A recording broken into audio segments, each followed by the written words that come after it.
ଜାନୁଆରୀ 27 ଫେବୃଆରୀ 3 ତାରିଖ ପର୍ଯ୍ୟନ୍ତ ରେମୁଣା ମହୋତ୍ସବ ଆୟୋଜନ ପାଇଁ ପ୍ରସ୍ତୁତି ଚୂଡ଼ାନ୍ତ। ବଲିଉଡ ଓ ଓଲିଉଡ ନାଇଟ୍ସ ପ୍ରତ୍ୟେକ ସନ୍ଧ୍ୟାରେ ଅନୁଷ୍ଠିତ ହେବ ଆକର୍ଷଣୀୟ ସାଂସ୍କୃତିକ କାର୍ଯ୍ୟକ୍ରମ। 17ତମ ରେମୁଣା ମହୋତ୍ସବ ଆୟୋଜନ ପାଇଁ ପ୍ରସ୍ତୁତି ଚୂଡ଼ାନ୍ତ ପର୍ଯ୍ୟାୟରେ ପହଞ୍ଚିଛି।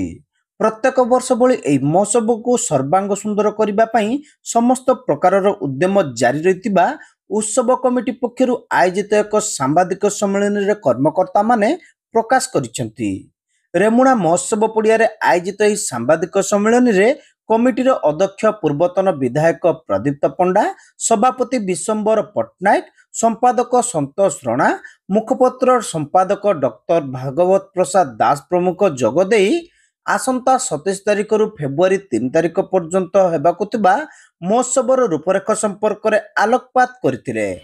27 ତାରିଖ ଦିନ ସନ୍ଧ୍ୟାରେ ସ୍ଥାନୀୟ ମନ୍ଦିର ଛକରୁ ଏକ ସାଂସ୍କୃତିକ ଶୋଭାଯାତ୍ରା ରେମୁଣା ବଜାର ପରିକ୍ରମା ସହ ପଡ଼ିଆରେ ପହଞ୍ଚି ମହୋତ୍ସବ ଆରମ୍ଭ ହେବ।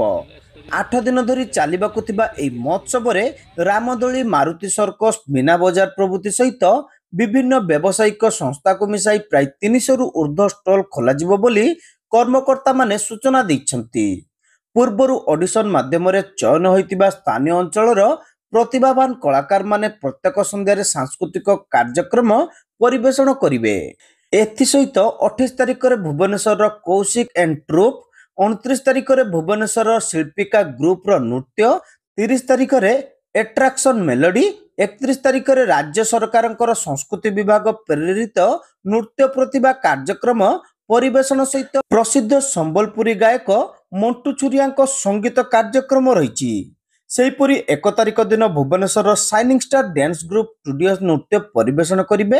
2 ତାରିଖ ଦିନ ସନ୍ଧ୍ୟାରେ ଅନୁଷ୍ଠିତ ହେବ Bollywood night. Indian Idol fame Ashish Kulkarni ଏହି କାର୍ଯ୍ୟକ୍ରମରେ ସାମିଲ ହେବେ। ଉଦ୍ଯାପନୀ ସନ୍ଧ୍ୟାରେ ଅଲିଉଡ ସମ୍ବର୍ଦ୍ଧନା ଉତ୍ସବ ସହିତ ତରଙ୍ଗ ଚ୍ୟାନେଲ ଏବଂ ଚଳଚ୍ଚିତ୍ର କଳାକାରଙ୍କ ଦ୍ୱାରା ନୃତ୍ୟ ପରିବେଷଣ କରାଯିବ। ଉତ୍ସବର ବିଭିନ୍ନ ଦିବସରେ ଛାତ୍ରଛାତ୍ରୀଙ୍କ ମଧ୍ୟରେ କୁଇଜ, ଚିତ୍ରାଙ୍କନ, ମହିଳାମାନଙ୍କ ମଧ୍ୟରେ ପ୍ରତିଯୋଗିତା ସହ କବିତା ପାଠ ଉତ୍ସବ ଅନୁଷ୍ଠିତ ହେବ। ସଂସ୍କୃତି ଏବଂ ପରମ୍ପରା ସହିତ ଜଡ଼ିତ ଏହି ମହୋତ୍ସବରେ ବହୁ ସଂଖ୍ୟାରେ ଯୋଗଦେଇ ଏହାକୁ ସଫଳ କରିବା ପାଇଁ ଆୟୋଜନ କମିଟିର କର୍ମକର୍ତ୍ତାମାନେ ସମସ୍ତଙ୍କୁ ନିବେଦନ କରିଛନ୍ତି। ଆମକୁ ଯେଉଁ ପ୍ରଥମ କଥା ହେଉଛି ଆମ ଭିତରର ଏକତା ଏବଂ ଆଧୁନିକତା ଭିତରେ ଯେତେ ଜିନିଷ ଟ୍ରାନ୍ସଫର୍ମେସନ୍ ହେଉଛି ତାକୁ ଆମେ ଏଠି ପରୀକ୍ଷା ନିରୀକ୍ଷା କରୁଛୁ। ରେମୁଣାର ମହୋତ୍ସବ ଏକ ପୁରୁଣା କଲଚର, ଯେଉଁଠି ଗୋଟେ ଆଡ଼ମ୍ବରପୂର୍ଣ୍ଣ ଜିନିଷ ହେଉଛି, ସୁନ୍ଦରତା ସମ୍ପର୍କରେ ରହୁଛି, ଲୋକ ସେଠିକି ବେଶୀ ଯାଉଛନ୍ତି। ସେଇ ଦୃଷ୍ଟିରୁ ତାକୁ ଗୋଟେ ରିଭାଇଭ୍ କରିବା ପାଇଁ ଏଠି କଥା ହେଇଛି ଏବଂ ଆଜିକି ଆପଣ ଧରନ୍ତୁ 17 ବର୍ଷ ହେଲାଣି। ଯେଉଁ ଜାଗାରେ ଆଦ୍ୟରେ ଆପଣ ଦେଖିବେ ବିଭିନ୍ନ ଜାଗାରେ ମହୋତ୍ସବ ହେଉଥିଲା ଏବଂ ବାଲେଶ୍ୱର ଜିଲ୍ଲାରେ ଏଇଟା ହେଉଛି ୱାନ୍ ଅଫ୍ ଦି ଓଲ୍ଡେଷ୍ଟ ମହୋତ୍ସବ। ଏଠି ଆମେ କରୁଛୁ କ'ଣ ଯେ ବର୍ତ୍ତମାନର ଯେଉଁ ମାନେ ପରିବର୍ତ୍ତିତ ଅର୍ଥନୈତିକ ଅବସ୍ଥା ଭିତରେ ଯେଉଁ ବଜାରବାଦ ଆସିଛି, ସାଧାରଣ ଯେଉଁମାନେ ଛୋଟ ବେପାରୀ, ଛୋଟ ବ୍ୟବସାୟୀ, ବିଭିନ୍ନ କଥା ଲୋକଙ୍କର ଜୀବନ ଜୀବିକା ସହିତ ସମ୍ପର୍କ ଥିବା ଜିନିଷ ହାତ ତିଆରି ହେଉଛି କି ଘର ତିଆରି ହେଉଛି, ସେଗୁଡ଼ିକୁ ଏଇଟା ଏକ ବିପଣୀ ଲାଗୁଛି। ଇଏ ହେଉଛି ଗୋଟେ କଥା। ଦ୍ୱିତୀୟ କଥା, ଗୋଟେ ମାନେ ପରିବର୍ତ୍ତିତ ଅବସ୍ଥା ଭିତରେ ବହୁ ସୁପ୍ତ ପ୍ରତିଭା, ଯେଉଁଟାକି ଖେଳ, ନାଚ, କୁଦ, ଚିତ୍ରାଙ୍କନ, ଏଙ୍କରିଂ କରିବା, ଏଇସବୁ ଯେଉଁ ଗୋଟେ ଜଣଙ୍କର ପ୍ରତିଷ୍ଠା କରିପାରୁଛନ୍ତି, ଯେଉଁ ପରିଚୟ କରିପାରୁଛନ୍ତି, ସେଇ କ୍ଷେତ୍ରରେ ମଧ୍ୟ ଏଠି ଗୋଟେ ବ୍ୟାପକ ଭାବରେ 7-8 ଦିନ ଧରିକି କଥାଟା ହେଉଛି।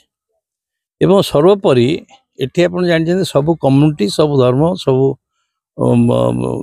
ଜାତିଫାତି ବିଭିନ୍ନ ଜାଗାରେ ଲୋକ ରହିଛନ୍ତି ଏବଂ ୟାର ଗୋଟେ ବଣ୍ଡଟା ରହିଛି। ୟାକୁ ମଧ୍ୟ ପ୍ରତିବର୍ଷ ଏଇଟା ଦ୍ୱାରା ୟାକୁ ପରୀକ୍ଷା କରାହେଉଛି, ଯାହା ୱି ଆର୍ ବଣ୍ଡେଡ୍। ଆମର ଏକତା କେତେ ଜୋର ରହିଛି। ଏ ବର୍ଷ ରେମୁଣା ମହୋତ୍ସବ 8 ଦିନ ଧରି ହେଉଛି ଏବଂ ଏହା 27 ତାରିଖଠୁ ଆରମ୍ଭ ହୋଇ ଫେବୃଆରୀ 3 ତାରିଖ ଶେଷ ହେବ।